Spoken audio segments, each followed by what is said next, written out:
अनंत प्रतीक्षा ने लिखा है, प्रणाम। कल जे कृष्णमूर्ति का बर्थडे है। उनके बारे में हमने पढ़ा है कि अपने आखिरी सालों में उन्होंने अपने से जुड़ी सारी संस्थाओं से एक तरह से विड्रॉ कर लिया था। ये क्या कोई व्यक्तिगत विरक्ति हो सकती है या फिर संगठित संस्थाओं का खोखलापन, जो कि वो पहले थियोसॉफिकल सोसाइटी में भी देख चुके थे? कृपया कुछ कहें। कल 11 मई जे कृष्णमूर्ति, जिद्दू कृष्णमूर्ति का जन्मदिन होता है। मेरे हृदय के बहुत निकट जो भी सद्गुरु रहे हैं उनमें से जे कृष्णमूर्ति एक है। जे कृष्णमूर्ति का पूरा जीवन प्रामाणिकता और निर्दोषता का जीवन है। उन्होंने जो जिया वो कहा और जो कहा वो जिया। अगर हम अध्यात्म के जगत में किसी ऐसे व्यक्ति को ढूंढने निकलें जो हमें पूरी तरह सरल, महत्वाकांक्षा रहित दिखाई दे, तो जे कृष्णमूर्ति उसमें प्रमुख है। उनकी सारी देशनाएं, जैसा कि लिखा है, क्या ये विरक्ति है? वो एक विरक्त ढंग से ही दी गई देशनाएं हैं। हालांकि जब वो बोल रहे हैं, जब वो बात कर रहे होते थे, तो उसमें पूरा पैशन है, कंपैशन है, पूरी प्रेजेंस है, लेकिन वो उससे पूरी तरह कहीं दूर, निर्लिप्त, ऐसा देखने से भी लगता है। आज के डिजिटल एज में ये लाभ है सभी को। उनके कितने वीडियोस अवेलेबल ही हैं डिजिटल स्पेस में। उनको देखकर भी हम ये बातें देख सकते हैं कि कितना विरक्ति से भरा हुआ व्यक्ति, लेकिन पैशन और कंपैशन सब भरपूर है, छलकता हुआ है। किसी को बदल देने की, सुधार देने की कोई जल्दबाजी या कोई उत्तेजना नहीं। पूर्णतया निरुत्तेजित व्यक्ति।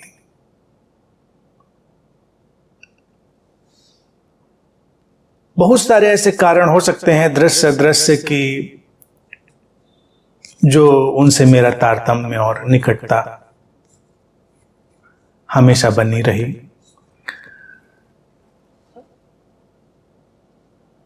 आध्यात्मिक व्यक्ति कोई संस्था बनाने के लिए नहीं है, संस्थागत किसी प्रचार प्रसार के लिए भी नहीं है।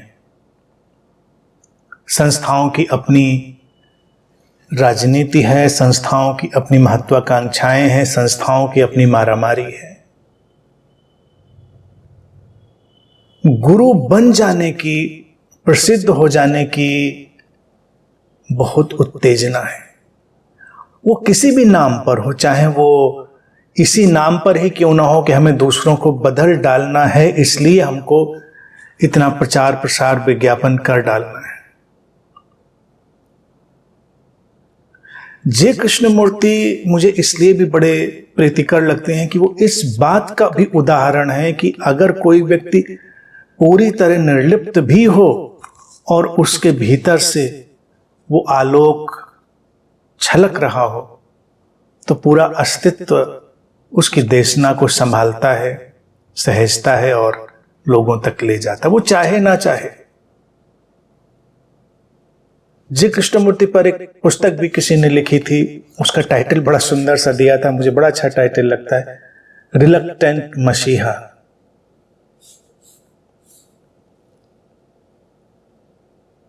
कोई रुचि नहीं है, अनमना।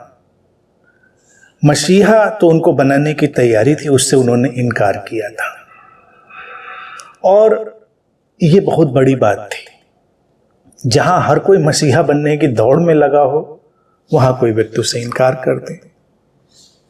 व्यक्तिगत जीवन में अपनी पूरी पारदर्शिता से, प्रामाणिकता से जिए, तो संस्थाओं से उनका अलग हो जाना उनके व्यक्तित्व का एक हिस्सा है, क्योंकि वो थियोसॉफी के साथ भी नहीं चल पाए।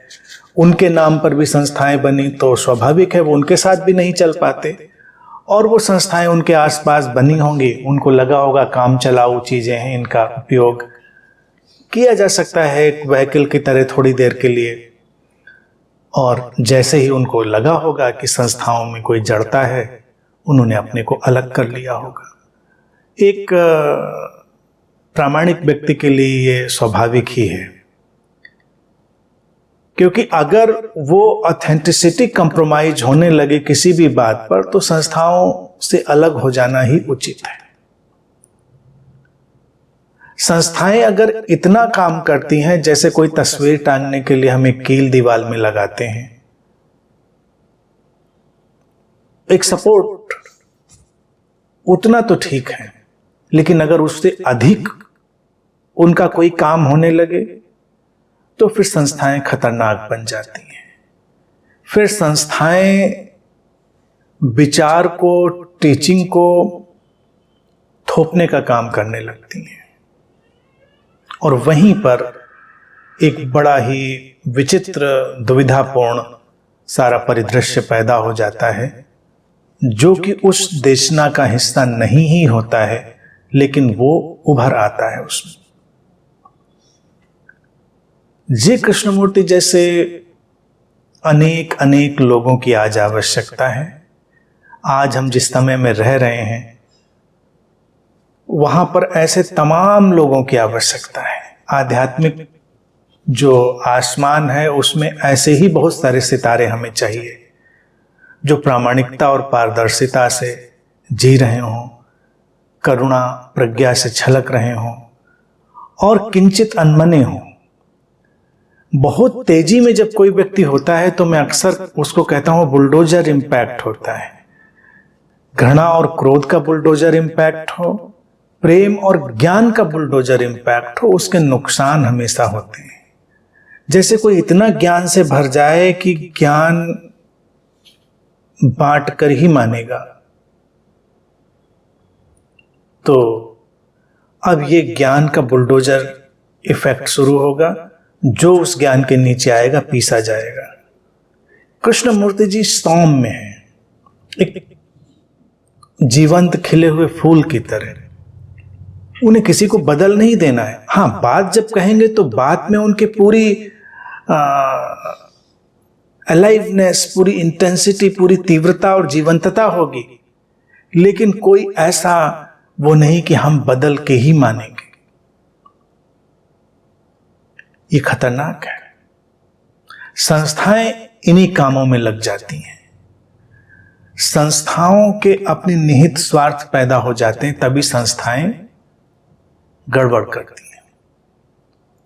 संस्थाएं अनुपयोगी नहीं हैं। देखिए, आज हम आधुनिक समय में देखें तो इसको बड़े संतुलित ढंग से देख सकते हैं। कृष्णमूर्ति जी का जो ढंग था वो ट्रायल एंड एरर का था। वो देख रहे थे, सीख रहे थे, फिर उससे विकसित हो रहे थे। आज हम अतीत की बहुत सारी चीज़ों को देख चुके हैं, सीख चुके हैं, ट्रायल एंड एरर हमारे सामने है, तो हम उन चीज़ों को बहुत अच्छे सुव्यवस्थित ढंग से भी देख सकते हैं। संस्थाएं मेरी दृष्टि में उपयोगी होती हैं, क्योंकि बहुत सारे काम अगर होने हैं तो उनको थोड़ा सहारा भी चाहिए होता है। तो संस्थाएं ऐसी ही होनी चाहिए जैसे हम एक घर बनाते हैं। घर किस लिए बनाते हैं? सड़क पे भी सो जाएं तो क्या कोई मुश्किल है? या एक जमीन का टुकड़ा खरीदें, वहीं हम बिस्तर लगा लें तो कोई समस्या है? कोई समस्या नहीं है। असुविधा होगी, हमको भी होगी, दूसरों को भी होगी। तो घर जब निर्मित किया मनुष्य ने अपनी सभ्यता के विकास क्रम में और उसको सीखा, तो घर एक सुविधा है। हम कुछ काम वहां पर बड़े आसानी से कर पाते हैं, लेकिन घर भी तब कलह का कारण बन जाते हैं जब घर की वजह से महत्वपूर्ण हो जाए, मकान, दीवारें उनकी वजह से, ना कि रहने वाले लोगों की सुविधा सहूलियत के कारण। घर इसलिए है क्योंकि लोग हैं, उसमें लोग नहीं है तो घर का क्या मतलब? फिर तो उसका कोई औचित्य नहीं। तो इसी तरह से संस्थाएं होती हैं कि वो कुछ सहूलियत लाते, कुछ काम जो चल रहे होते हैं उनको थोड़ा ऑर्गेनाइज कर दिया जाता है। और ये ऑर्गेनाइज करने वाले लोग बहुत प्रेमपूर्ण, बहुत ही करुणापूर्ण होने चाहिए। घर में जैसे घर बनता है तो घर में स्वाभाविक रूप से जो लोग बनाने वाले हैं वो प्रेम और करुणा उनकी अपनी ही तरह की होती है, चाहे वो सीमित हो या कैसी भी हो, वो उस प्रेम या उस स्नेह के कारण ही उसको बनाते हैं।